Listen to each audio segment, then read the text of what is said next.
Olá, meu nome é Luciana Vaz de Oliveira Lucena, sou aluna do curso Análise e Desenvolvimento de Sistemas. Vou falar um pouquinho sobre memórias para a disciplina Lógica Matemática e Organização e Arquitetura de Computadores, na AVU.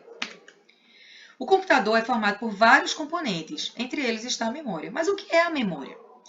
A memória é qualquer componente eletrônico capaz de armazenar dados temporário ou permanentemente para serem processados com outros elementos do computador, para instruções gerais para o funcionamento das máquinas, sistemas operacionais, aplicativos, arquivos.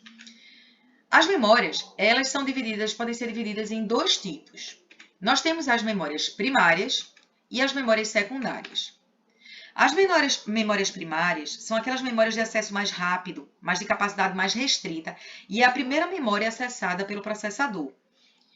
Um exemplo de memória primária é a memória RAM, ou a Random Access Memory, que é uma memória volátil que armazena temporariamente os arquivos com os quais o usuário está trabalhando.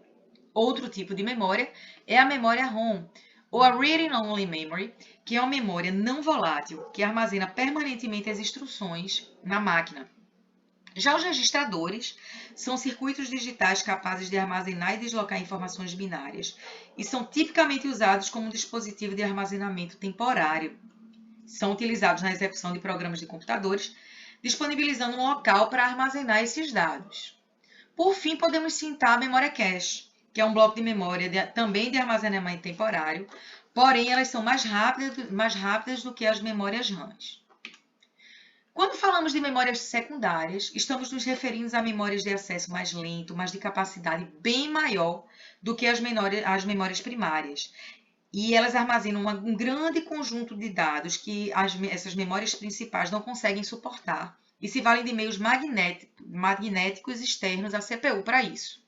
Exemplos de memórias secundárias são os CDs e DVDs e os pendrives. As principais características das memórias são a capacidade, o tempo de acesso, o tempo de ciclo, a não volatilidade e o débito. Sendo assim, a memória ideal seria aquela memória que possui uma grande capacidade, com tempos de acesso e tempos de ciclo muito restritos, com um débito elevado e não volatilidade. Porém, uma memória com essas características é uma memória muito cara. Por isso é que são associadas diferentes tecnologias, diferentes tipos de memórias em um computador e que são organizadas de maneira hierárquica entre si.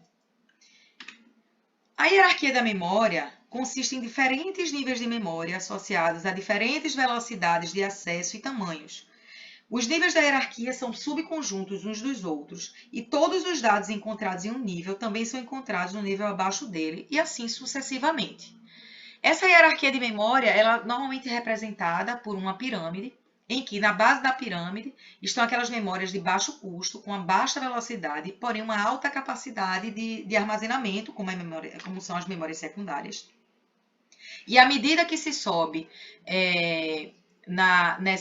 nos níveis dessa pirâmide, nós vamos cada vez mais encontrar memórias que têm uma baixa capacidade de armazenamento, porém elas têm uma alta velocidade de processamento e um alto custo.